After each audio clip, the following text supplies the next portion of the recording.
Good morning, living free. Man, I'm just trying to see how many times I can say that in one Sunday morning service. Y'all look wonderful today. I'm glad I looked up as I was saying that. Y'all still look wonderful. It's okay. It is a beautiful day. And are you guys enjoying the summer series? Oh, that was somewhat disappointing. But, it's good, right? Have you learned anything? I have. I've learned a lot, not just about my own family, but about myself going through this series. I'm going to be honest, when I was preparing for today's message, there were a few moments where God was like, you got to deal with this before you say this. I'm like, really? I feel like we're good. He's like, nope, you can't preach it unless you've dealt with it. And I'm like, okay. So today we're going to talk about brokenness. We're going to talk about family hurt.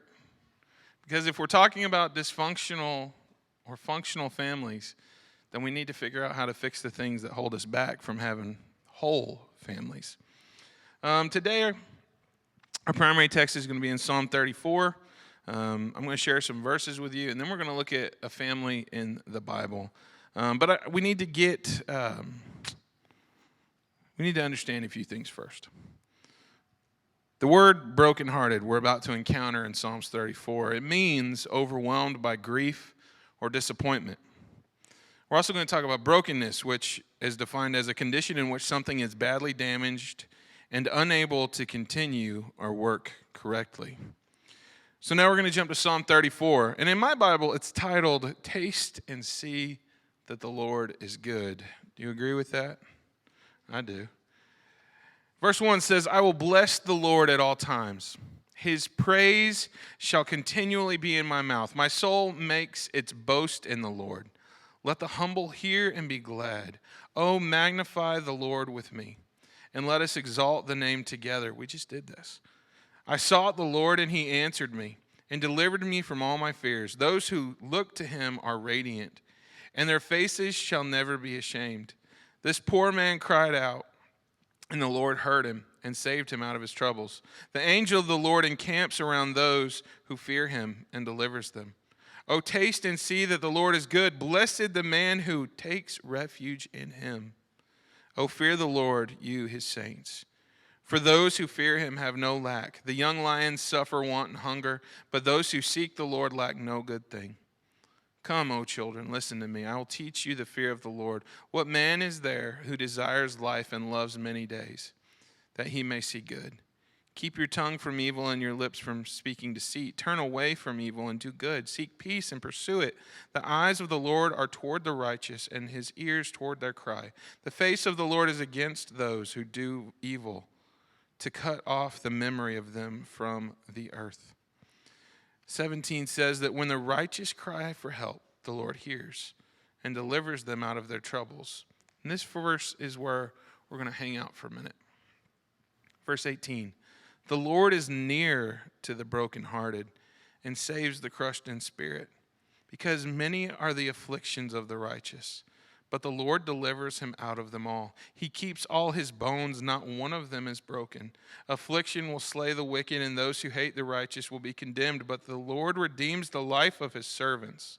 None of those who take refuge in him will be condemned. So if we jump back to 18, it says, the Lord is near to the brokenhearted and saves the crushed in spirit. Have you ever been or felt brokenhearted? Have you ever felt hurt?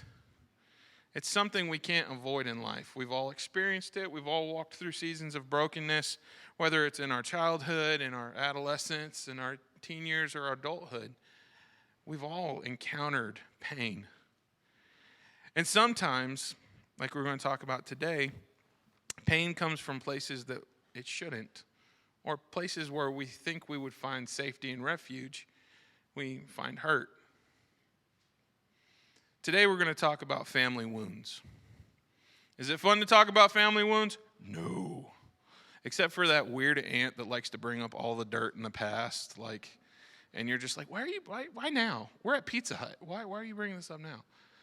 But you all have that family member that is going to randomly throw out the bad stuff that happened, and It's going to hurt somebody's feelings, and then it's going to be awkward for a little bit, and then you're going to go home and not talk to that person for a while, right? Or is that just me? And no, I'm sorry if any of my aunts are watching. I'm not specifically talking about you. I'm just saying we have those people in our lives that like to remind us of the bad things, that like to stir the pot of pain and despair in our lives. But I'm going to tell you today that the things that you hold on to that cause that pain and despair, you can let them go. And they can die where they are. Family wounds. Family wounds are very slow to heal. I hope your childhood was happy, that you smiled all the time, your parents kept everyone fed, safe, and chuckling.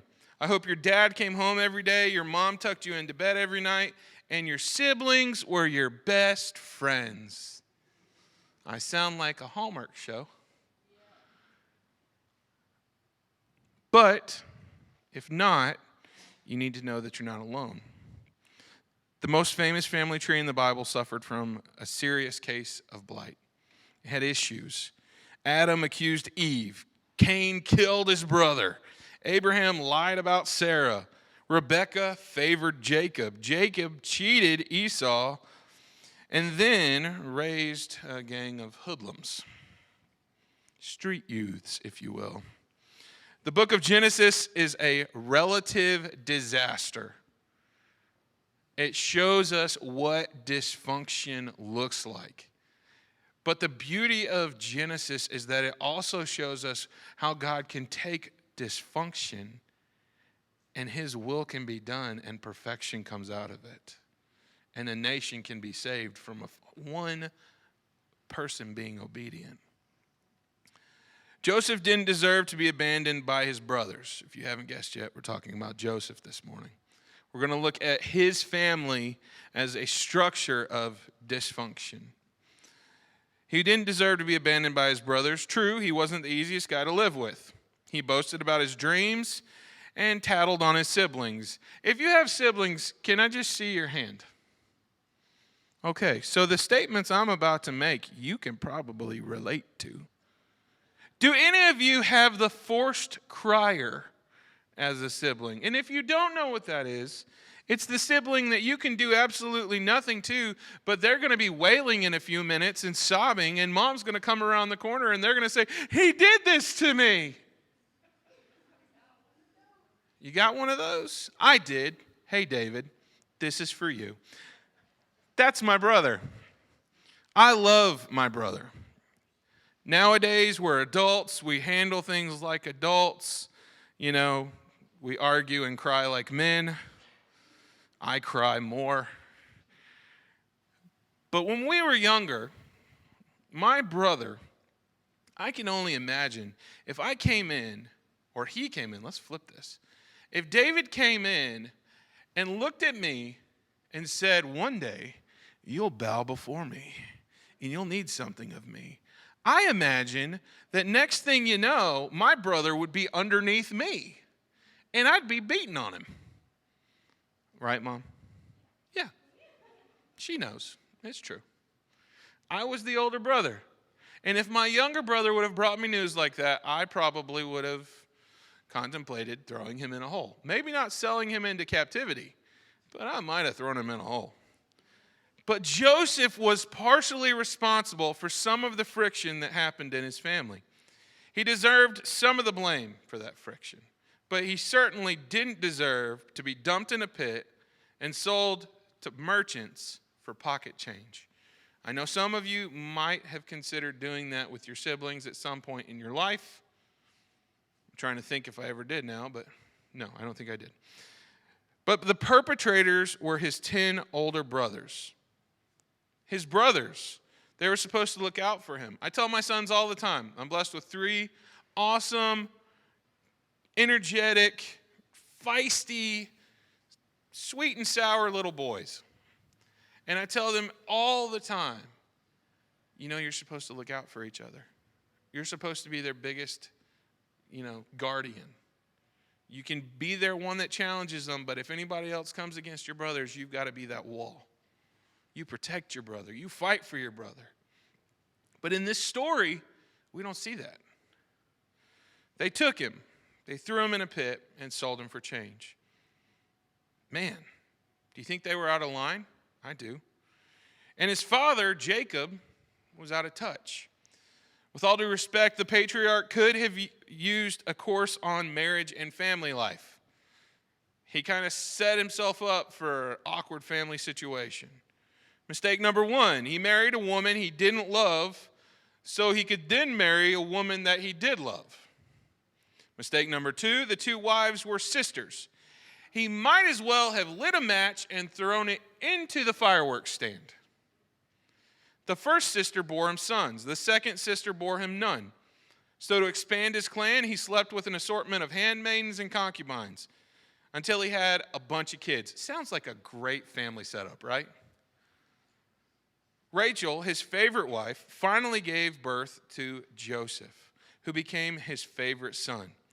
She later died, giving birth to a second son, Benjamin, leaving Jacob with a contentious household and a broken heart. Jacob coped by checking out. Obstinate sons, oblivious dad. The brothers needed a father. The father needed a wake-up call. And Joseph needed a protector. But he wasn't protected. He was neglected. And he landed in a distant, dark place. And initially, Joseph chose not to face his past. We're about to jump forward in this story and talk about the encounter of Joseph and his brothers. But before we get there, this family was broken from its foundation. God had a plan for Jacob. God had a plan for Joseph. But sometimes when we pursue ourselves and we don't speak in line with what God has for us to speak, we cause pain, right?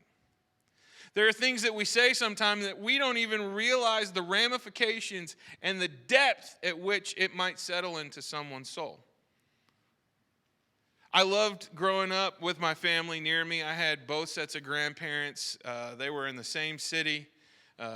It was go visit one weekend, try to go visit the other one next weekend, see how many Hot Wheels cars I can collect between the two. It was awesome.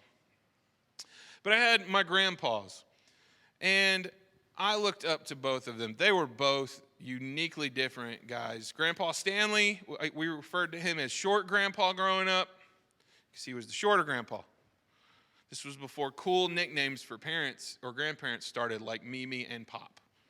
I had Grandma and Grandpa Crowder and Grandma and Grandpa Hayden. I was the oldest grandkid. I thought those names were sufficient. Why do we have to go change things? Then I ended up with Mimi and Pop and Grandma and Grandpa.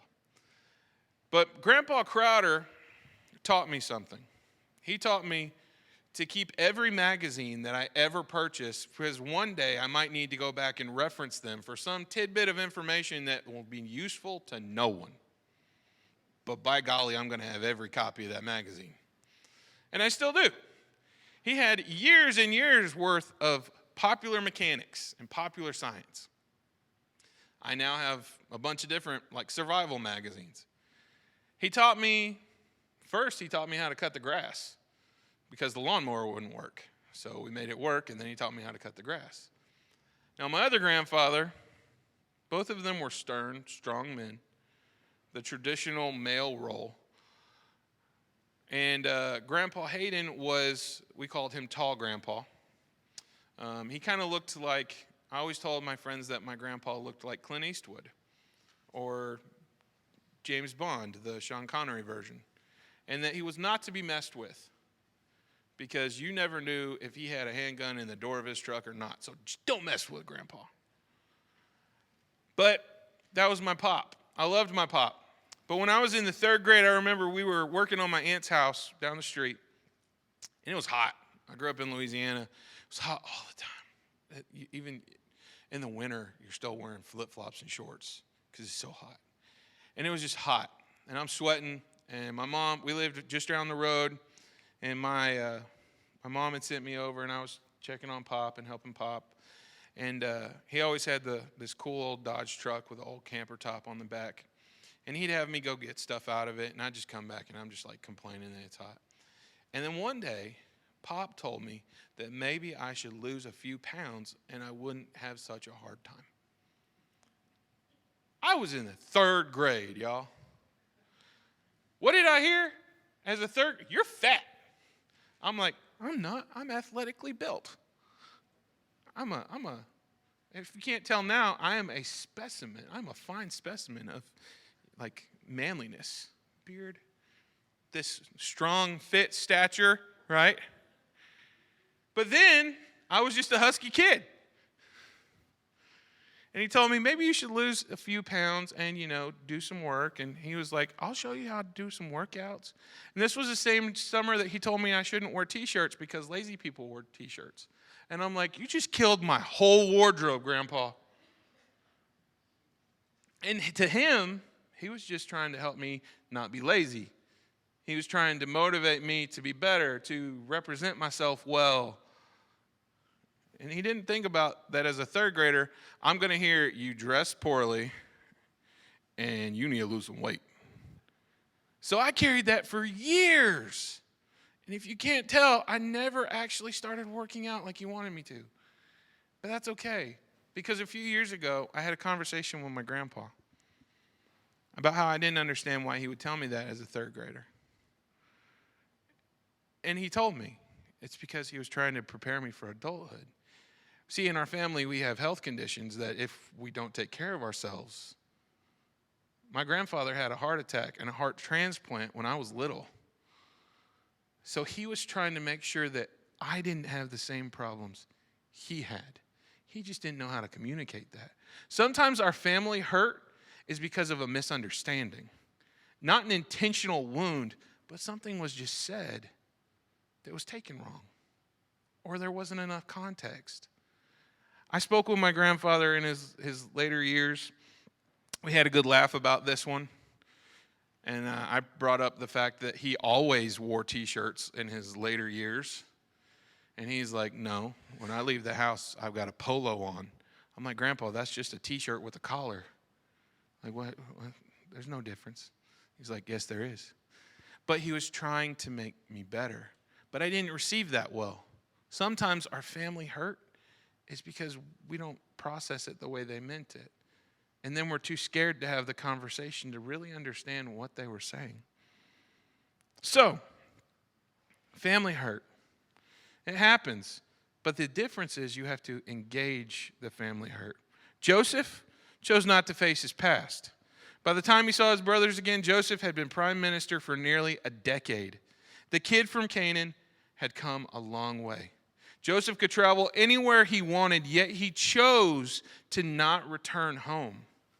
He knew where to find his family, but he chose not to contact them. He kept his family secrets a secret, untouched and untreated.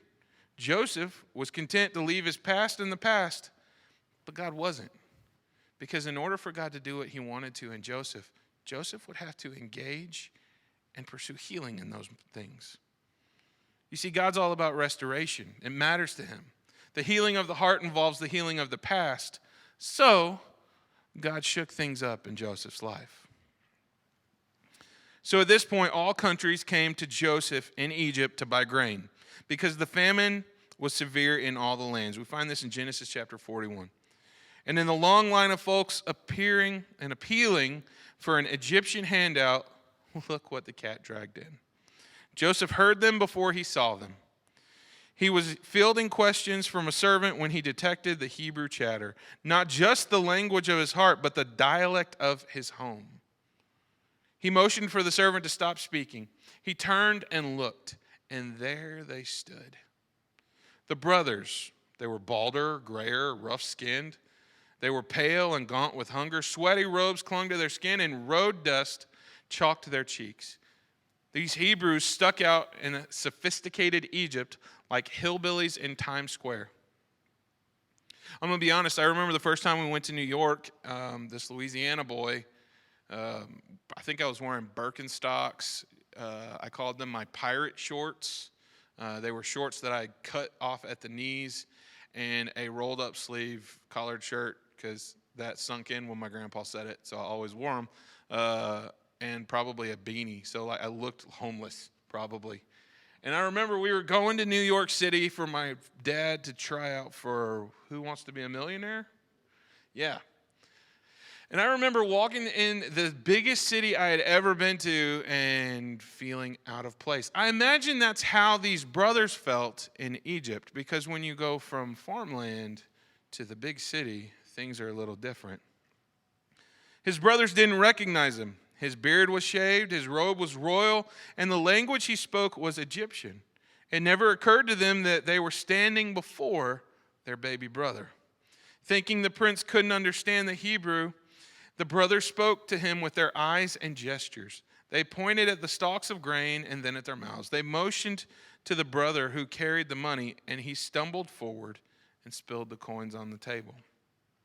I imagine when Joseph saw the silver, his lips curled and his stomach turned. He had named his son Manasseh, which means God made me forget. He wanted to forget what had come before. But when he saw the money, all he could do was remember. You have those trigger things in your life that out of the blue you will be reminded of the hurt, of the pain, of something that's unresolved. And that's what's happening to him. The last time he saw coins in the hands of Jacob's older boys, they were laughing and he was whimpering. That day at the pit, he searched these faces for a friend, but he found none. And now they dared to bring silver to him. Joseph called for a Hebrew-speaking servant to translate. Then Joseph scowled at his brothers. I remember a few moments in my childhood where I scowled at my brother. It was great. You see, my brother and I are very different. If you look at us now standing next to each other, you would never guess that we're brothers. Proof that God has a wonderful sense of humor. My brother and I also grew up having different likes and interests as children. My brother wanted to stay inside and build Legos. My brother really enjoyed the academic stuff. I enjoyed lighting stuff on fire, blowing stuff up, and playing sports. He was not intrigued by that. I thought something was wrong with him. And I remember being a kid and being like, David, come on, let's go play. He's like, no, I don't want to do that. I don't like throwing the football. And I remember there were moments where I would look at my brother, or I would do something to pick on him. That's what you do as siblings. I was picking on my brother, and he would just stare at me like I was the dumbest person in the world. And it was awesome, because I would poke him, he'd stare. I'd poke him, he'd stare, and then he'd cry, and Mom would come. That's what happened. But I imagine that Joseph is standing there looking at his brothers like he would love to throw them in a pit. So you know what he does? He does. He throws them in jail. We'll get there. He acted as a stranger to them and spoke roughly to them. The brothers fell face first into the dirt, which brought to Joseph's mind a childhood dream. We're from up the road in Canaan. You may have heard of it, one might have said. Joseph glared at him. And he says, no, I don't believe you. Guards, put these spies under arrest. They are here to infiltrate our country. The 10 brothers spoke at once. You've got it all wrong. Your high, holy, esteemed honor. We're the salt of the earth. We belong to the same family. That's Simeon over there. That's Judah. We're all brothers. Well, there were 12 of us in all, but at least there used to be. The youngest is now with our father, and one is no longer living. We find this in Genesis 42:13. Joseph gulped at the words as they spoke. This was the first report on his family he had heard in 20 years. 20 years. He had carried this hurt for 20 years, and he had not contacted any of his family. Jacob was alive. Benjamin was alive, and they thought Joseph was dead. Tell you what, he snapped. I'll let one of you go back and get your brother and bring him here. The rest of you, I'll throw in jail. With that, Joseph had their hands bound, a nod of his head, and they were marched off to jail. Perhaps the same jail where he had spent at least 2 years of his own life. because of what they had started, the sequence of events. But then that sequence of events, there was something different in his life than his brothers. He was aware of God's faithfulness.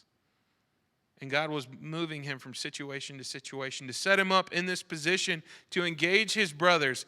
And what happens in the next few minutes, in the next few hours, the next few days of this exchange could have made or broken an entire nation. The gruff voice, harsh treatment, the jail sentences, the abrupt dismissal. We've seen this sequence before with Joseph and his brothers. Only the roles were reversed. On the first occasion, they conspired against him. This time, he conspired against them. They spoke angrily. He turned the tables. They threw him in a hole and ignored his cries for help. Now, it was his turn to give them the cold shoulder. The cold shoulder. Our go-to when someone has annoyed, bothered, or rejected us. The cold shoulder, our defense mechanism for not wanting to deal with the problem. Today, the cold shoulder isn't so much in person when we engage people, but it's so often done just from our phones. You got a phone? I got a phone. This massive thing. This thing, it rings. And you know what I get to do? I get to choose. Do I answer it? Do I ignore it? Do I hit the little button on the side and make it stop ringing so I don't have to be aware that this person is trying to contact me? We can't even give people the cold shoulder in person anymore. We do it from afar. Because we don't want to, acknowledge the problem, resolve the problem, because it might be painful. So what's going on? He gave them the cold shoulder. I think he was trying to get his bearings personally. This was the toughest challenge of his life. The famine, by comparison, was easy. Miss Potiphar, who had him thrown in jail, he could resist her.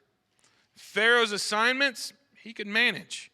But this mixture of hurt and hate that surged when he saw his own flesh and blood, Joseph didn't know what to do. See, in our house, we talk about this word hate. I remember the first time I heard one of the boys say that they hated their sibling. They didn't really understand the gravity of the word, but I know what it means.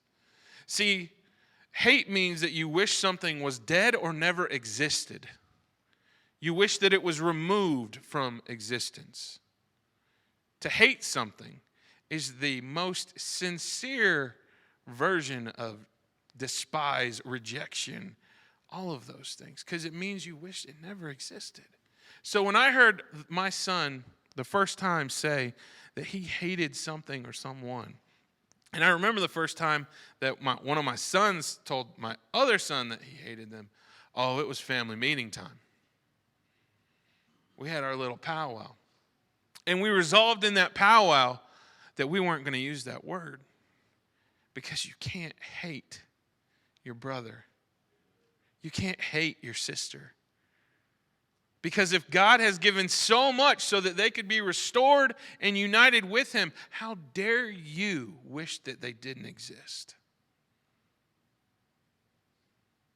But you have that power in your speech. And Joseph's feeling this as he engages his brothers. He didn't know what to do. And maybe when it comes to family hurt, you don't know what to do either. Your family failed you. Your early years were hard ones. The people who should have cared for you didn't. But like Joseph, you made the best of it. You've made a life for yourself. Even started your own family. You're happy to leave Canaan in the rearview mirror. But God isn't. He gives us more than we request by going deeper than we ask. When we say, God, fix this in me, it means something's about to happen, and it might not be the most pleasant. He wants not only your whole heart, but he wants your heart to be whole. Why? Because hurt people hurt people. If you've only been hurt, you only know how to hurt. Think about it. Why do you fly off the handle? Why do you avoid conflict? Why do you seek to please everyone? This was me for years. For years, all I wanted to do was please everyone. I wanted everyone to be my friend. I wanted to do anything anyone asked of me because I couldn't stand possibly disappointing somebody or being rejected. Because it hurt. Whether it was familial hurt, relational hurt that started that, rejection, it didn't matter. My heart wasn't whole. So what do I do? What do you do? Can you please everyone? No. Maybe our tendencies have something to do with unhealed hurt in our hearts. God wants to help you for your sake and for the sake of your posterity and for the people around you. Suppose Joseph had refused his brothers. Suppose he just dismissed them, kicked them out, washed his hands of the whole mess. God's plan for the nation of Israel depended on the compassion of Joseph. A lot was at stake here. Guess what? There's a lot at stake with you too. Yes, your family history has had some sad chapters, but your history does not have to be your future. Stop looking backwards all the time and pay attention to what God's got ahead of you. Because when you look that way and you just say, go God, do what you want to do, man, that's a bright future. The generational garbage, it can stop here and now. You don't have to give your kids what your ancestors gave you. Guess what? You don't have to give your grandkids what your ancestors gave you. Talk to God about the scandals and the scoundrels. Invite him to relive the betrayal with you. Bring it out in the open. Joseph restaged the hurt for a reason. You have to acknowledge the moments of hurt. And you have to be able to look at those moments and say, God, show me what came out of this. Because every moment of hurt it's birthed something in you. And it's something that God needs in you. Whether it's to heal something or it's something that made you stronger and you haven't realized it yet. Revealing leads to healing. Let God do his work. The process may take a long time. It might take a lifetime. Family pain is the deepest pain because it was inflicted so early and because it involves people who should have been trustworthy. Let God transform you into a new person by changing the way you think. Romans 12:2 talks about the renewing of our mind. Let him replace childish thinking with mature truth, which is, they talk about in 1 Corinthians 13:11. You are God's child, his creation, destined for heaven. You are part of his family. Let him set you on a path to reconciliation. Joseph did. The process would prove to be a long and difficult one. It occupies 4 chapters of the Bible and at least a year on the calendar. But Joseph took the first step. After 3 days, Joseph released his brothers from jail. He played the tough guy again. Go on back, but I want to see this kid brother you talk about. I'll keep one of you as a guarantee. They agreed, and then right in front of Joseph, they rehashed the day they threw him into the pit.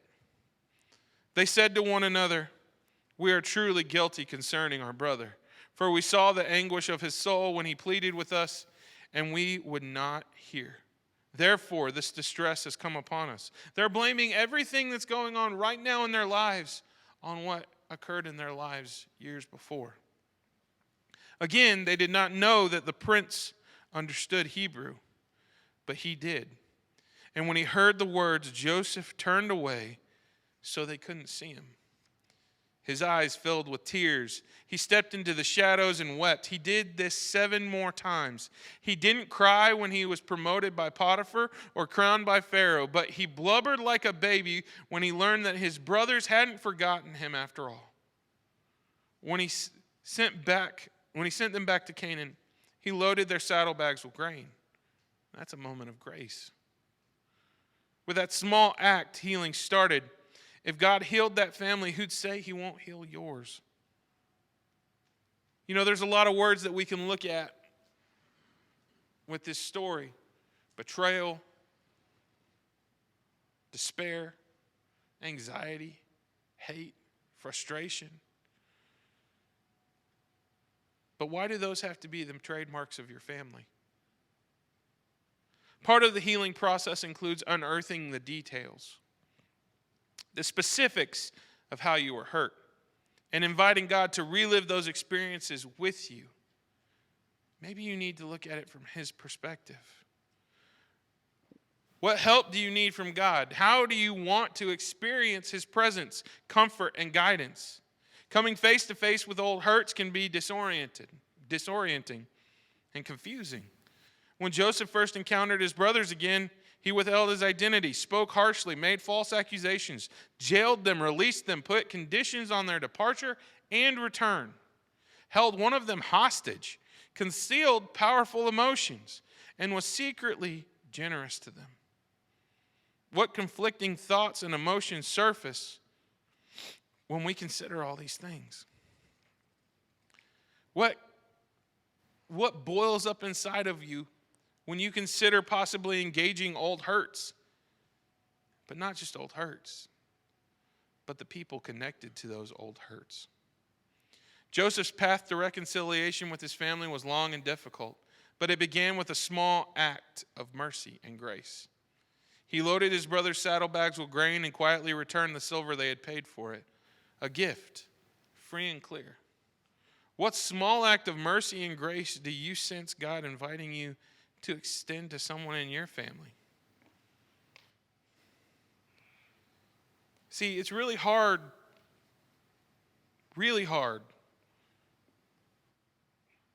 to be a reflection of Jesus to people that you can't even be in the same room with. It's really hard to speak truth and love and show grace and mercy if you're not even willing to make the drive to see your family. I don't know what family member hurt you, what they said, what they did.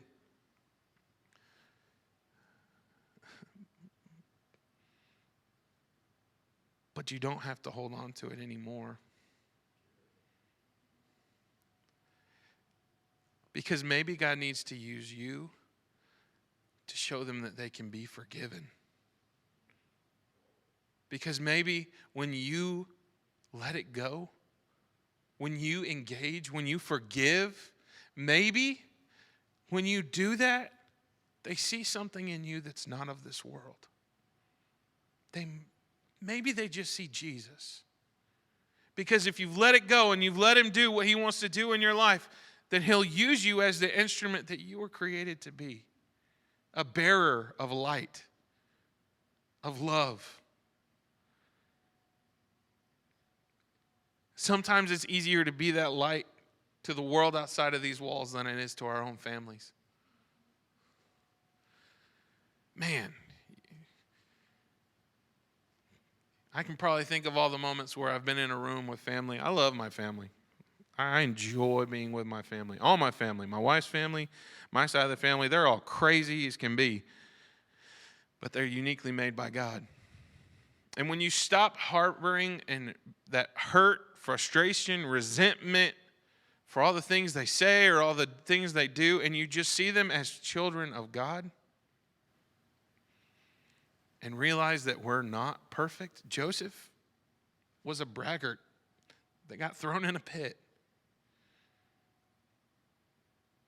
But we're all human, and we all have been given much, whether it's grace, mercy. We're blessed of the God. And He's blessed us with those relationships. So if you're not willing to speak life and speak love into these people's lives, do you really understand what it is to be forgiven?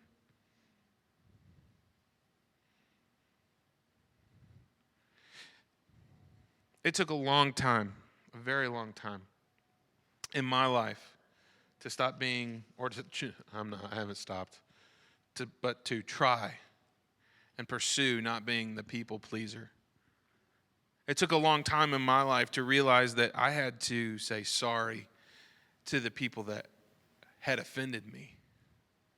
or that it hurt me. I had to be the one to take the first step. I'm the one that knows Jesus. Why am I waiting for sinful people that might not know Jesus to engage me to be healed and restored? They don't know that. I've been forgiven. I know I've been forgiven. So why don't I take the first step to engage them? So that they might understand that there's a loving Father who has a family that's greater and it's fully functional, but it's made up of dysfunctional people. And if I'm willing to take that first step, then He's going to guide the rest of them. And He can build a relationship out of something that was broken and destroyed. And He might just use you to help somebody find their salvation in your family. How great of a celebration would it be if you were the beacon of hope and life that reached into a dark situation and you extended forgiveness and somebody found Jesus because of that. You brought life instead of hatred. But if you hold on to the bitterness, the anguish, the pain, the unforgiveness, you're closing yourself off to the great things that God wants to do in your family.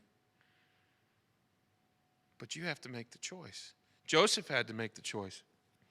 He could have said, "Be gone with you. I don't want to have anything to do with you." But instead, he realized that family is greater and that he could change the outcome of his family story, that he could mend the broken family tree, and that what had come before didn't have to dictate what comes next. To be honest, my family tree is kind of funky. Stupid stuff's happened. But I'm setting a different course for my sons. And I get to show them what it means to forgive and to receive forgiveness and to live in that. Is it easy? No. Because it's counter to my flesh. I want to stay angry. I want to stay bitter. I want to fly off the handle. I want to feel like I have control. But it's when we relinquish those things, God provides you with some sweet moments. And He fixes some things that have been broken for a long time. You just have to let them go. Maybe you don't know how to let it go because it's become part of your identity. I don't know if you've noticed outside of these four walls, we like to be the victim. We like to be the one that's wronged so we can have a louder voice. But maybe it's in the still, quiet, forgiving moments that have the greatest impact. Stand with me. Josh, would you come play? I don't know your story. I don't know your family story. I don't know all the hurt. I don't know the betrayal, the rejection, the fear, the anxiety that it's caused in your life, the sleepless nights. I don't know.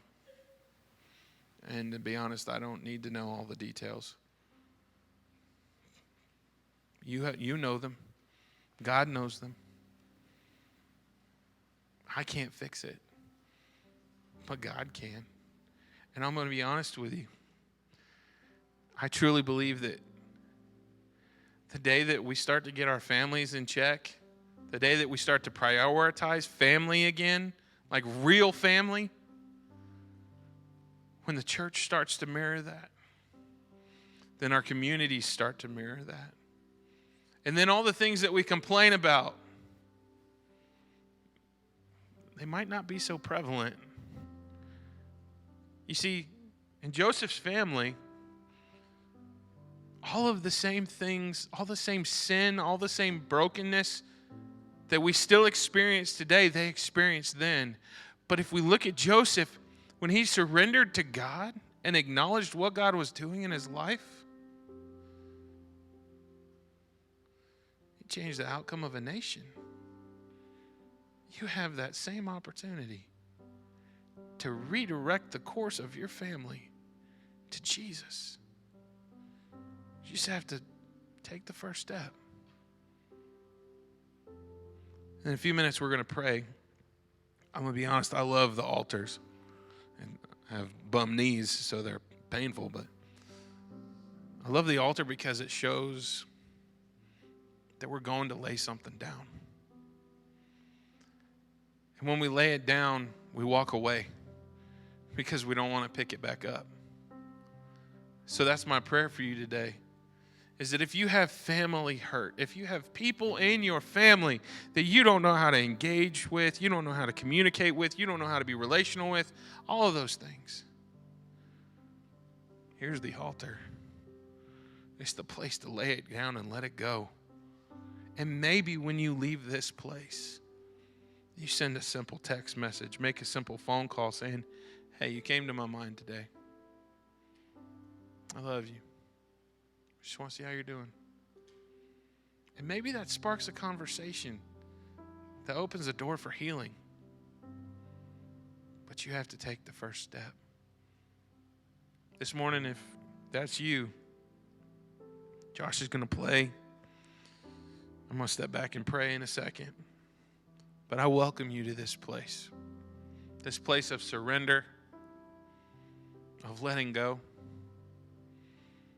and saying, God, what's next?